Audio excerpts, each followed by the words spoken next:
Come get ready with me to turn my trauma into stand-up. On the last episode, the big, fun, very chill chapters of nonstop trauma in my life finally closed. I mean, I'm not cured. I gotta use these guys every day just to slow my brain down. But with so many secrets and so much death finally behind me, it's time I do the time-honored tradition of traumatize kids everywhere. Tell you how I became a professional comedian. Plus, comedy has helped me process everything, so can it finally help me meet my damn twin brothers or what? Alrighty, I'm off to make a living by telling jokes about death and suicide. So, I love you. Bye!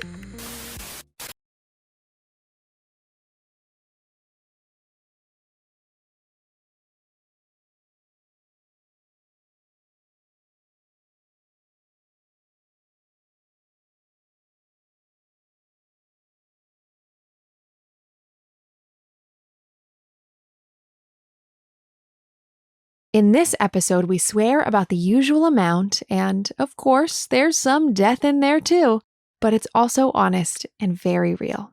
And when you think about it, would this podcast be the same show without it? You can find more information like specific content warnings in the show notes.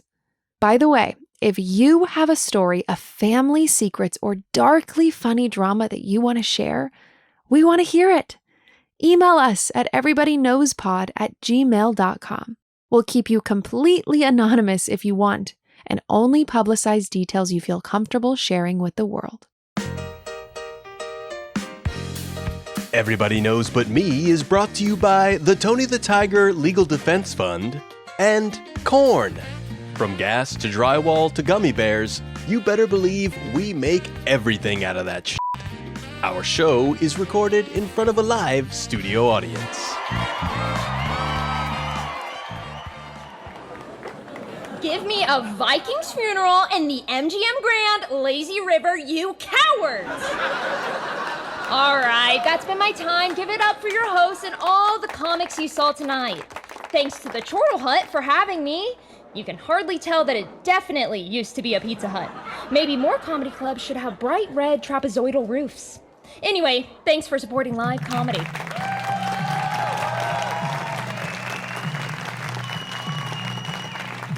Oh my God, Holly, that was amazing! You were brilliant. I've never heard that joke about Casper the Friendly Ghost before. Or should I say, the horny ghost? Thanks, sis. What can I say? That movie, and especially Devon Sawa, made me feel things. Incredible! And to do it in front of so many people? I don't know how you don't get stage fright. I would be mortified. Mom, we don't have to get into specifics right now, but we all know that we've lived through way scarier things than the audience at the Chortle Hut. How come you didn't use any puppets or, smash any watermelons? You were pretty good, but if it were me, I would have had a huge mallet on stage just for that. Matter of fact, how come none of these other comedians thought of that? Believe it or not, bud, there's already a guy who does that, and he's way more famous and relevant than I'll ever be. Seriously though, guys, I just want to say how much it means to me that you all showed up tonight to support me. I just wish Dad were still here so that he could... Excuse me. I just wanted to say, you're good and all, but you probably should have humped that stool when you did that joke about the dead kid, right? I guess that just comes down to personal preference?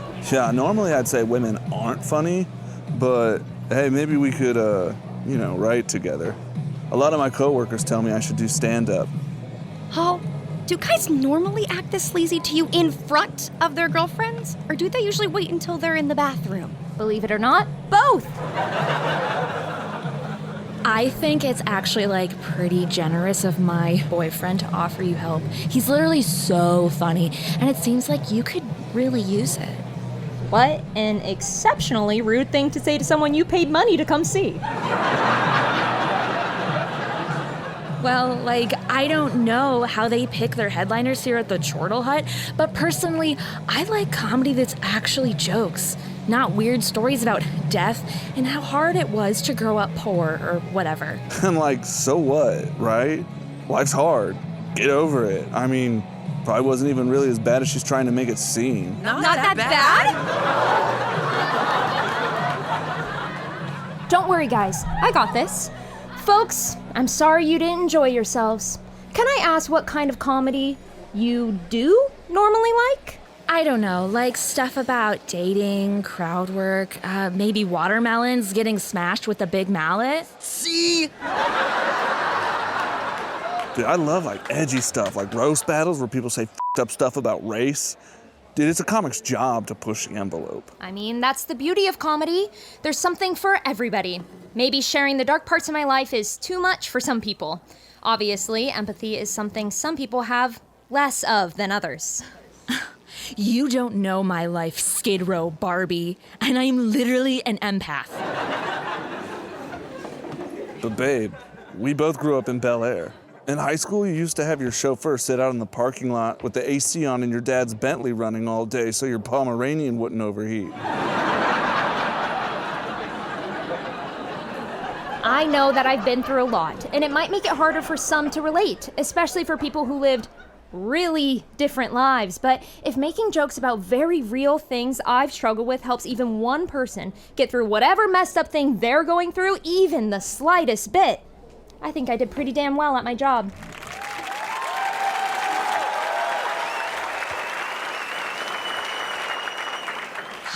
Another woke comedian that's gonna go broke. Or should I say, stay broke?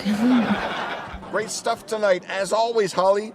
Really love the new bit about your dead dad.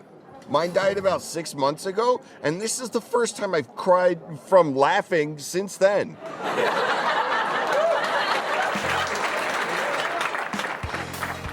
We're so out of here, babe. These people are weirdos. Totes.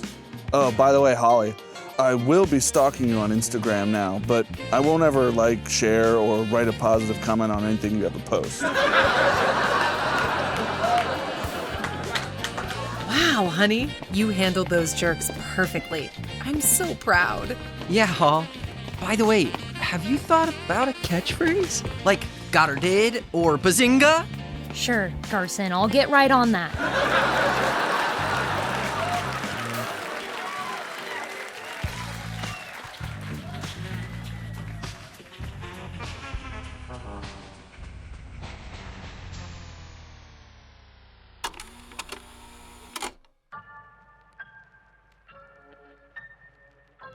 While making this podcast, one of the compliments I've heard the most is, "You're such a great storyteller," or "Wow, what a story," which is incredibly kind, truly.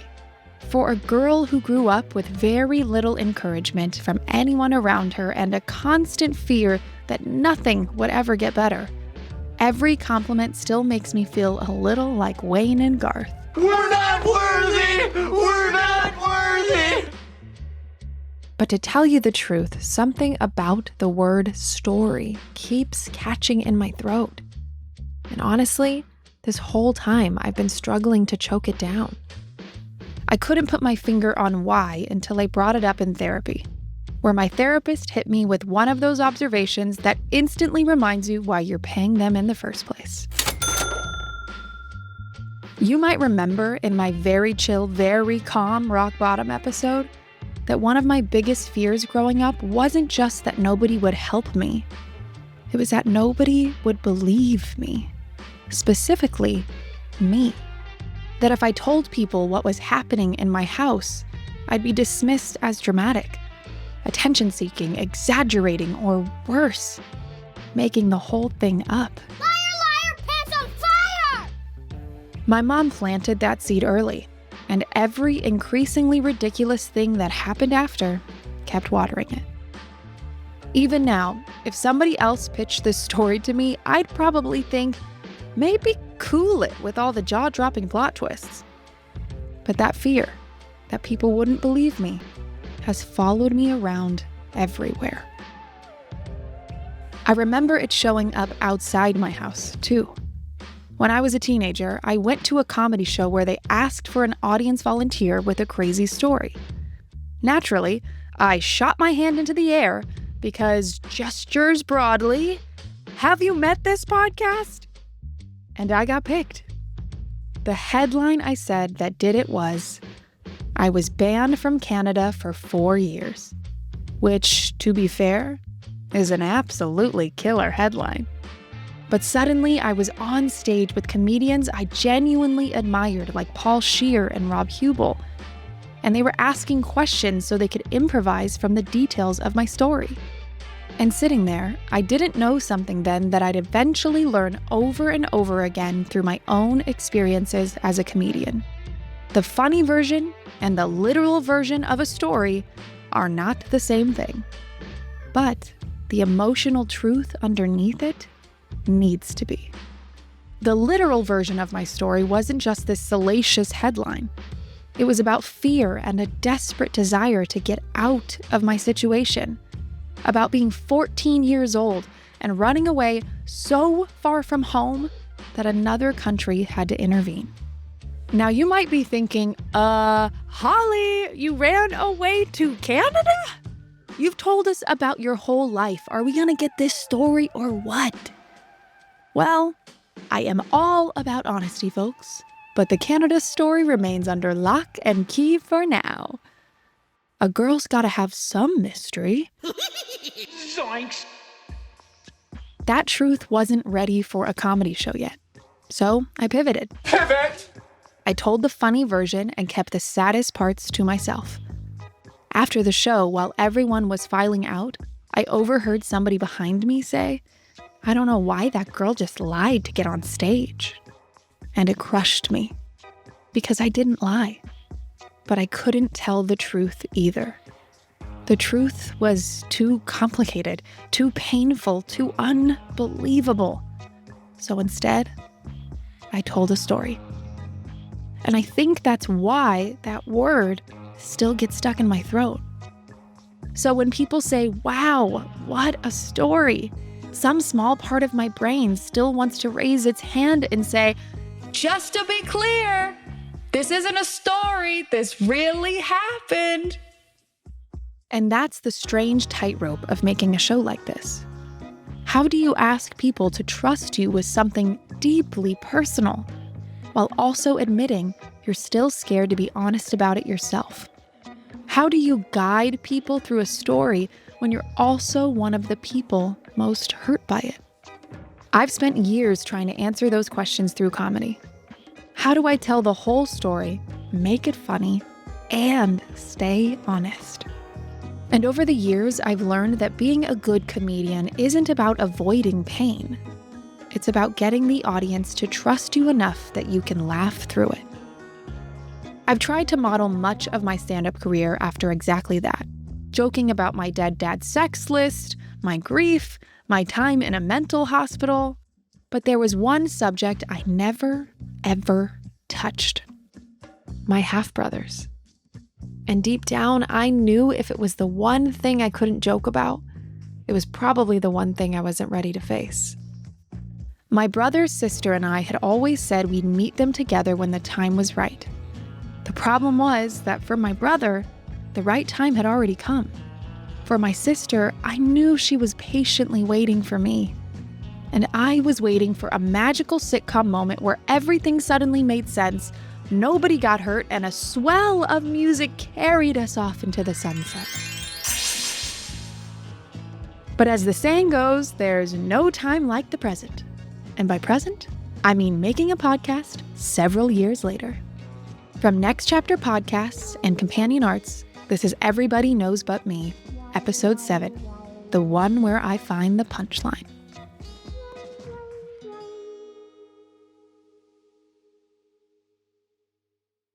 I guess I kept putting it in the back burner, like, when I'm ready, I'll know. When I'm ready, I'll know.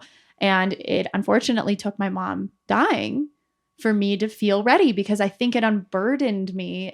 I just felt like I can focus on this now. And honestly, it made the playing field a little more even. All the parents involved were dead.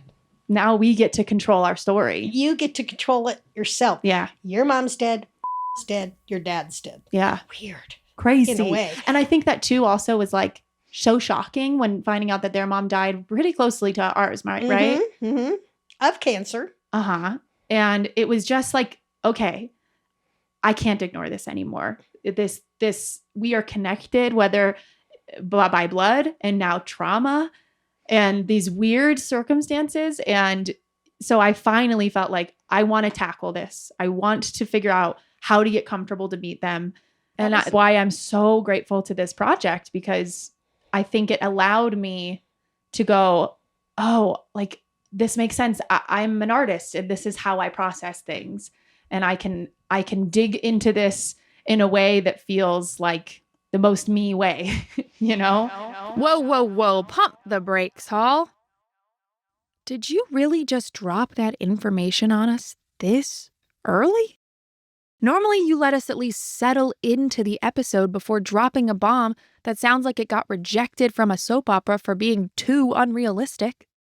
But yes, in what might be the most Brown family coincidence of all time, shortly after our mom died, we found out that our twin brother's mom had died earlier that year too.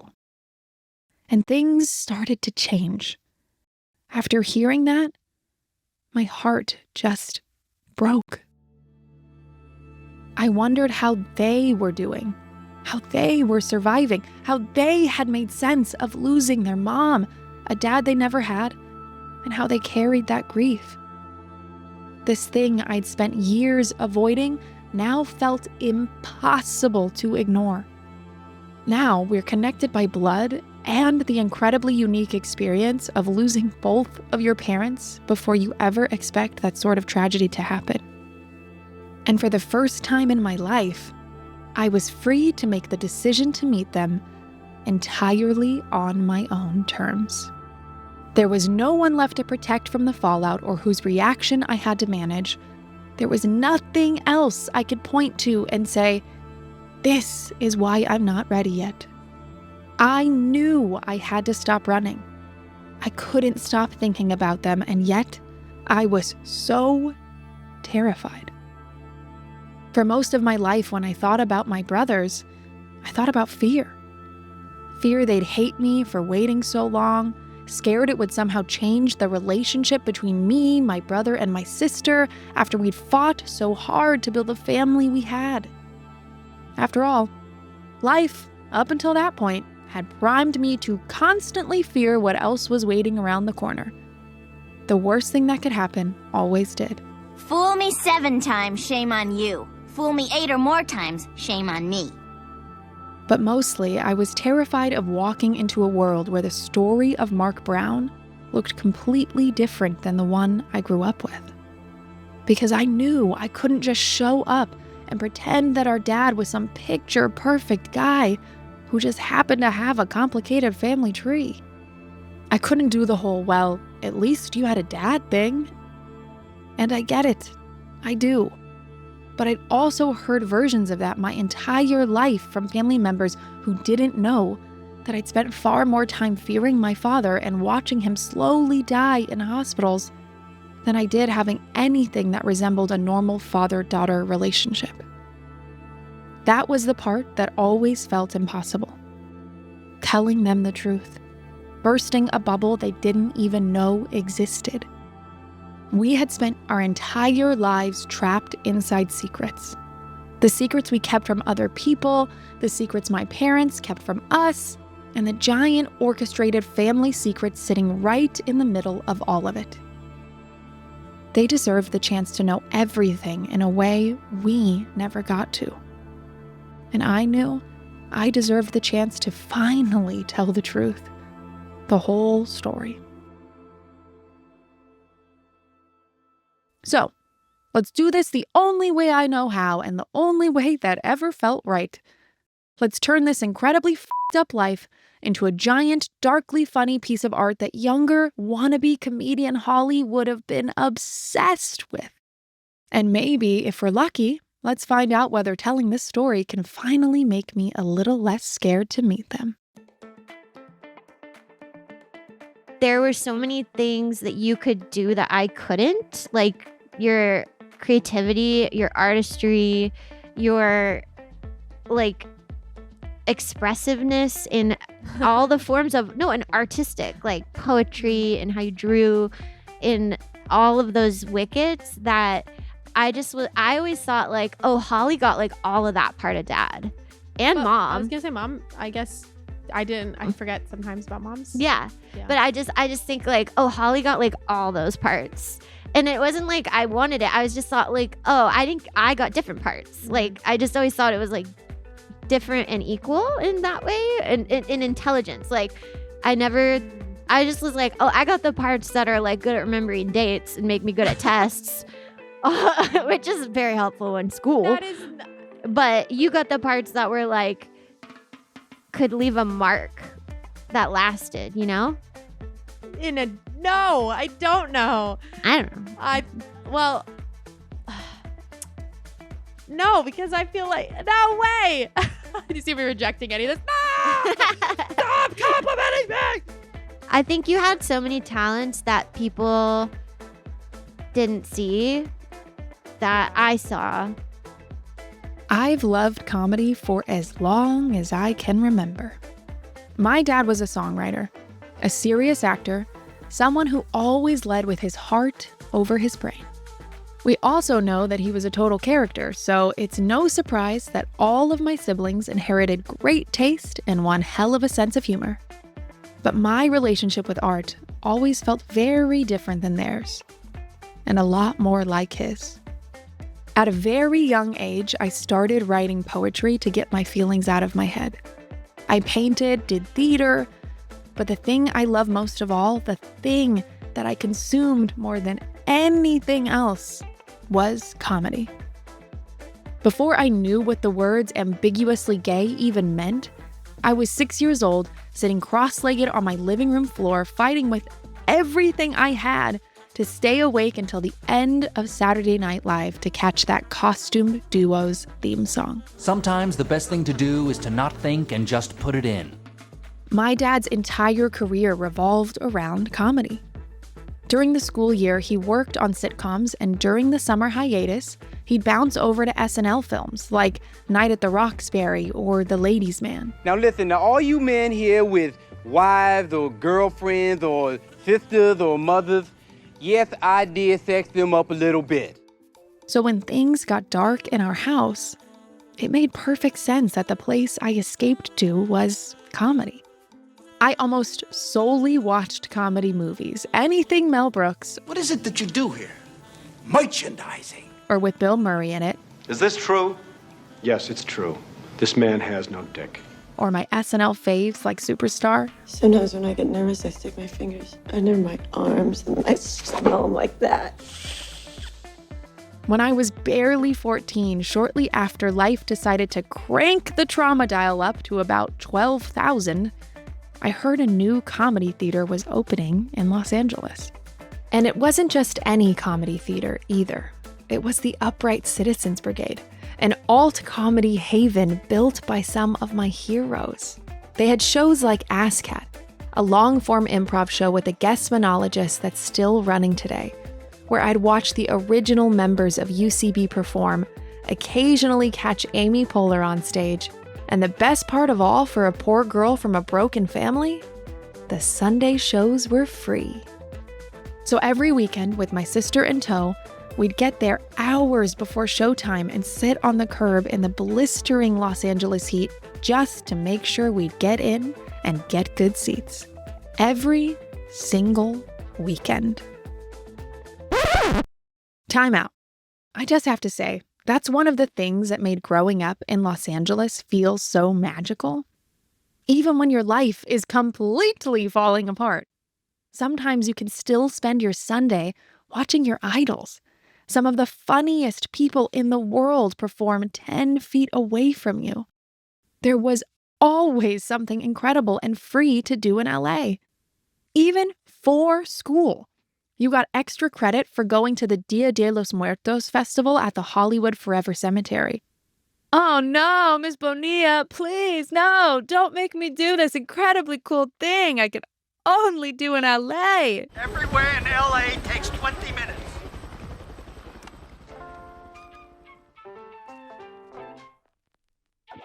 I always knew I wanted to perform, but sitting in those audiences, I realized something important about myself. I actually didn't want to be an actor. I wanted to spend my life entirely around laughter. I wanted to be a comedian. So I went to every free show I possibly could. I started showing up to midnight improv jams where the lineup usually consisted of a few UCB students, an unhoused person, and me, a confused high schooler who had absolutely no idea what she was doing, but desperately wanted to be a part of it. The second I had enough money from my first job, I signed up for classes. And I was immediately humbled.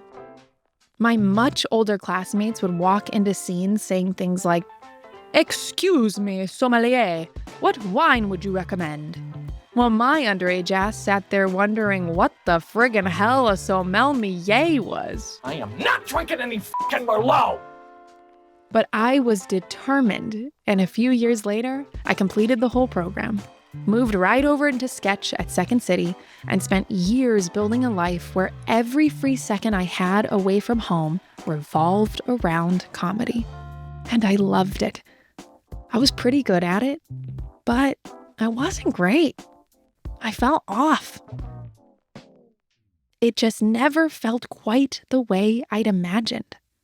I hated how dependent I felt on everyone else, their schedules, their moods, how feeling good or bad about a show could depend on other people and their work ethic. No surprise here, but this girl had a few control issues. And I started to realize that I wanted to rely only on myself.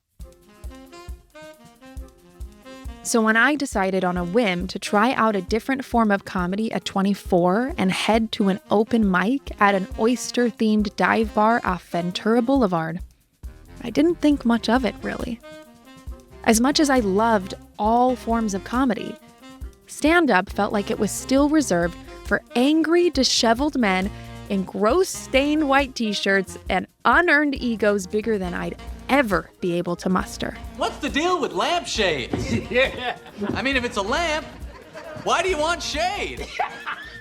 But instantly, it had everything I wanted in comedy.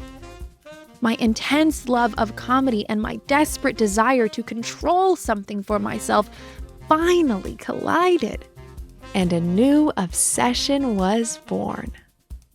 I started studying the craft, and I quickly got inspired by comedians who could make you laugh at the exact thing you thought you weren't allowed to laugh at. Maria Bamford in Comedians of Comedy talking about mental illness in a way that made me feel seen instead of broken. Mike Birbiglia in his debut album Dog Years, who could tell a story so personal it felt almost invasive. And Margaret Cho, who built an entire career out of refusing to hide the things that hurt her. I wanted to do comedy like that. Comedy that could be a way to process all the dark, complicated parts of my life. And if I could somehow turn those experiences into jokes, maybe it could help somebody else feel a little less alone, too. So I spent years working my way up the old-fashioned way. Pre-social media virality and reality TV star to stand-up comedian pipeline. Open mics, bar shows, coffee shops, breweries, back rooms, comedy clubs. Every once in a while, I'd sneak little test balloons for the kind of comedian I secretly wanted to become. I'd slip a darker joke into the set. A joke about grief, mental illness, even dead dad one-liners. A lot of my friends think that I have daddy issues in my dating life because my dad is dead, but I'm here to tell you guys I don't. I have a very supportive boyfriend. He's so kind. He's generous. He's 65. My dad worked in film and television my whole life. He worked on the TV show Frasier, if anybody's familiar. That was 3 cheers for Frasier. Most people just like silently open a book and drink tea. I think they're going like, yes, I do like Frasier. So now when I think about him being gone, what I miss the most is like, I don't know what to do without tossed salad and scrambled eggs. My dad died of cancer. My grandpa died of cancer. My aunt is battling breast cancer. So to me, what's 1, 2, or 5 more STDs? You know what I mean? So I'm here for a good time, not a long time, guys. Eat that raw cookie dough.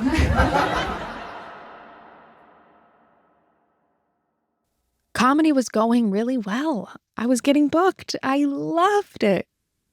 All I wanted to do was make a living doing silly little fucked up jokes. But even in this work where I finally felt like I had so much control, there were still corners where I had absolutely none. It wasn't just an unpredictable audience who you'd automatically have a harder time winning over because they somehow still thought women weren't funny, but it was the comedians themselves. There is a very specific exhaustion that comes with being a woman in comedy. You have to love the craft so much more than seems reasonable because the industry is constantly testing whether it's worth your safety. I do not have enough fingers to count the comedians who have sexually harassed or assaulted me, or the gatekeepers who dangled opportunities in front of me while making it clear I'd have to do something in return. And when I didn't, those opportunities somehow found their way to a man who never had to make that calculation in the first place. I mean, women in comedy were warned about steering clear of Louis C.K. years before the rest of the world caught up. So I found control where I could. I started producing my own stand-up shows, and shockingly, are you sitting down? Women are actually funny. So they became successful enough to catch the attention of the legendary Hollywood Improv. For years, I produced monthly sold-out shows there. I'd occasionally slip in a joke about my mom's addiction or my suicide attempt, but no matter how hard I tried, I couldn't go quite as deep as I wanted to. Something was stopping me. Dark comedy is such a balancing act. You're constantly navigating 3 versions of the truth: what actually happened, what the audience can handle, and what you can both laugh at together. To find that sweet spot, you have to be honest with yourself first. And until starting to work on this podcast, there were entire parts of my life I still hadn't figured out how to face. But now, I think I've earned the chance to reach my final Pokemon evolution as a comedian. And when it came to figuring out how to write about some of the hardest things a person can experience, I knew exactly who to call. So I met up with one of my closest friends in comedy and one of the best joke writers I know, Drew Landry. Over rum drinks and a fake island breeze at a tiki bar in North Hollywood, we talked about pain, laughter, and his award-winning comedy special, All My Friends Are Dead. So, I don't know, I guess if you don't mind walking me through what it was like to start even thinking of writing a special like that. Yeah, so, for the people listening, it's essentially about 2 close friends of mine that passed away. One of them in a really, but every death is horrific, but one of them in a very horrific way. One was a really cute death. Yeah, one was a delightful death.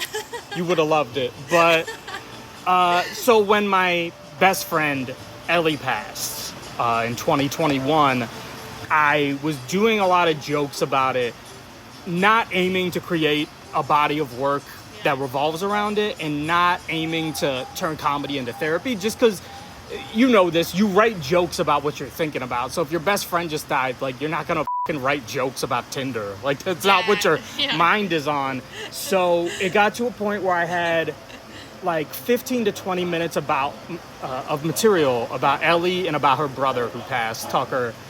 And I knew this was not material I wanted to do forever, because it was funny, but it still is, from putting out this podcast, it's a very vulnerable feeling to put out any content, but especially something comedic about something so traumatic. I feel like that's the key to it. One great piece of advice I got once, because you and I both have bits about being in mental hospitals, and I have one in the first special But that was one that I wrote in like 2015. That was an old joke. But when I was first doing it in 2015, it was doing okay, but not great. And it's because I was kind of slowing down and getting real and changing up the rhythm of the set. And someone, a mentor figure said, when you do a joke about something really personal, really traumatic, don't slow down and get real. Deliver it with the same cadence as your other jokes. Don't make the vibe, we're about to get serious now. Just keep it silly, and people might even laugh without realizing how personal it is, because you just warm them up with silly stuff. Now you're bringing out the personal stuff, but everyone's comfortable, and you're delivering it in a silly way that shows like, I'm okay with you laughing at this. Yes. A delivery that goes, it won't hurt my feelings if you find this terrible thing funny. The amount of times I've done a dead dad joke or a dead parent joke, and I wanted to be like, it's not your dad. Like, I didn't just kill your parent with my punchline. It's a punchline, but it's not like a Hadouken. We're good. It's weird because crowds can obviously be very cold, but they can also be very sympathetic. And sometimes that can oddly work against you when you're trying to joke about something really personal and the crowd feels bad for you, which is obviously nice, but it's like, no, it's okay. I want you to laugh. I just feel like it's okay to be uncomfortable. It's okay for the audience to be uncomfortable. But there is this burden on our shoulders to make everything look so easy. Oh, 100%. And obviously a big part of comedy comes from being uncomfortable. But it's just about finding the line where there has to be some type of release, some type of relief there. And yeah, it's kind of about, because I feel like in the special, I tried to present it as this is the end of this story. Like, this is a story that has happened, and this is me telling you. When in reality, the story's not over because I'm still in it. I still deal with these things. I'm still just as upset about these things as if they happened yesterday, but it's harder to make it funny if the audience knows that. True. You just said something that really struck me right there, because that's how I feel. Oh, I bet. Yes, that is so true. See, you have this podcast. You're getting as personal as humanly possible on this podcast, and it's so poignant and well made and beautiful. But do you get a feeling where you're just like, after this, I'm out of like, I've given you everything? It's such a vulnerable feeling. You know, yes and no. I love how you're interviewing me now. Yeah. Yes and no. I don't know. It's hard. There, if you can believe it, there's a lot we didn't include because it would be season 2. Well, it would also just be like, yeah, kind of. Yeah. It's like there's so much we didn't include that I'm like, this is too much. If I'm a listener that hasn't experienced loss or addiction or secret families, and most of us have. I mean, most of us don't know. Yeah, have secret families. They also don't know if they do or don't. But like, if I've never experienced that, how much can I take? Like, that's what I'm thinking about at writing this podcast. And so I think about that all the time, and I'm like, literally I've written drafts where I go with my team and I'm like, guys, I think we have to completely remove this humongous cornerstone of my life because I think it might be too much. It has to be for the listener. This starts miles away, but it gets back to the point. Have you seen the movie Iron Claw with Zac Efron? No, I haven't. So it's an amazing movie, but it's a true story about this family of professional wrestlers. Isn't it like horrifically sad? It's an amazing movie. It's horrifically sad. It's a true story where like everyone in his family died except for one of the brothers. Like, they all committed suicide or died in an accident. And I saw the movie, I was blown away, I was heartbroken, very powerful movie. And then I was reading about it. There's an entire brother that died that wasn't put in the movie. They just didn't make it a character in the movie because the director is like, the movie couldn't handle another tragedy. We literally had to remove a dead family member just to make it just bearable enough for the audience. And I feel like that's what you're describing, where it's like, these are huge parts of my life, but I can't share them because the podcast, it still has to be palatable for people. Yeah. Oh, yeah. I mean, you're also, when you're telling a story like a stand-up comedian, it's not like every detail matters to the end goal. Exactly. Because you asking a question of like, do you feel like you gave everybody everything? And I'm like, no, I actually don't. Like, it might have sounded like I did. What I feel like I tried to do, and I'm curious of your take on your special with this, is that what I wanted to do was, I wanted to make something that kind of, for me, felt like I was setting an even playing field of, hey, this is me. Yes. Actually, whoever you thought I dealt with, whoever you think I was, now you know who I am. Yeah. So any piece of information you learn on top of this will just go file back, like it will be filed a different way that I feel like I had a little more say in. Yeah. Like you might learn more about me. You might feel like you had every piece of information, but I'm so proud of the information, the way that it's being told to you. Yeah. That when you learn more information about me, you're not going to be like, whoa! It's not going to come from out of left field. Yeah, I feel like you'll have a basis of understanding of me to then talk to me about it. Yes. Or something. So now that you know a hell of a lot about me, now that I've made this giant piece of art that I can hand to my family and my brothers and say, here, this is what happened. This is the stuff nobody told us, and this is the stuff nobody told you. I can feel myself inching closer to being able to stand on a stage and say something like, all of my cousins called my dad the fun uncle. The one who passes you a joint, gives you a sip of his beer, keeps the party going with his guitar until the sun comes up. But the thing about the fun uncle is they usually don't have kids. And my dad had 3. Well, 5, technically. I just didn't find out about the other 2 until I was 17, and that was fun.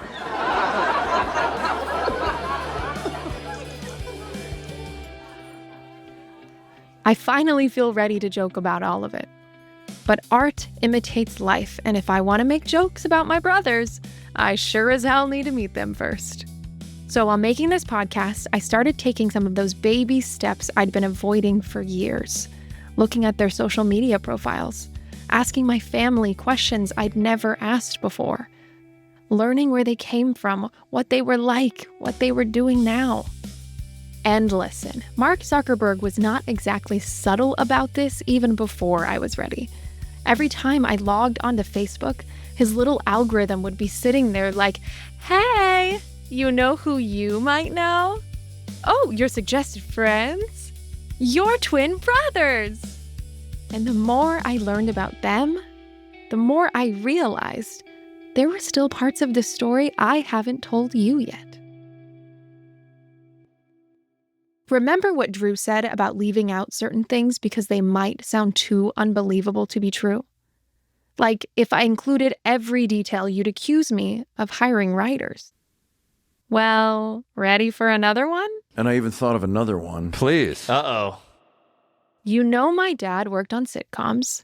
You know I grew up obsessed with sitcoms. You know I spent most of my childhood wishing my life looked more like one. Well, there's one more sitcom connection I haven't told you about. One I didn't even know the full scope of until recently. My dad originally met my brother's mom on the set of a sitcom in the 90s, but she wasn't a producer, or a set dresser, or somebody working behind the scenes like he was. It was a 7-season sitcom, and she was one of the stars. Now you might be saying, all right, Holly, stop beating around the bush. Well, I can't outright say which show out of respect for those involved. But I told you, my life will always be surrounded by sitcoms. Years after they met, when my parents were separated, they reconnected. At the time, I knew her name, but I had no idea who she actually was. But while making this podcast and peeling back layer after layer of this story, I kept finding myself overwhelmed by how many strange threads connected all of us. You really cannot make this stuff up, folks. For years, I avoided learning much about her, partly because I didn't want information that would hurt my mom. Partly because my brain couldn't handle more information than it was already processing. But standing here now, all I could think about was how this beautiful, talented, seemingly wonderful woman had raised twin boys as a single mother while navigating her side of this incredibly bizarre and difficult situation. And then, heartbreakingly, she was taken from them far too soon, the same way my mom and our dad had been taken from us. I would look up things about her, and everywhere I looked, every article, every website, I kept running into misinformation that no parent, teacher, or sitcom had ever taught me how to handle. It said my dad was her spouse, that he helped raise the boys, that he was there. Seeing those words written down felt surreal. Where did these websites get this? Why did they include it when it wasn't true? How did they feel when they saw things like this? I needed to know. I was ready to make the choice I'd spent years avoiding, to meet my brothers, the missing puzzle piece of my life. Except this time, I got to decide how and when it fit in. So I told my family, my aunts, my cousins, Kacey and Carson most of all. And I thanked my siblings for doing something they had spent years so generously doing without complaint. Waiting for me. Waiting for the loudest person in every room to finally be ready to talk about the one thing that made her lose her voice. And we were all set to make a plan. Just us. Sure, by the fall of 2025, I was working on a podcast that would share this story with the whole world. But Kacey, Carson, and I were determined to do this final part at our own pace. Until I found out, completely by accident, that my family had already invited them to Thanksgiving, with their plan for us to all finally meet. And everybody already knew. Everybody but us.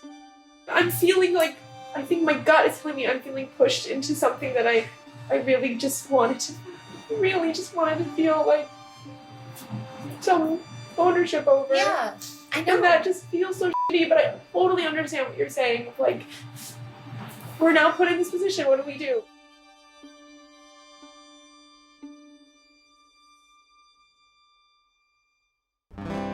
When I was just a little boy standing to my daddy's knee, he made me cut my hair and snap, yes sir, and mow the lawn on Saturday.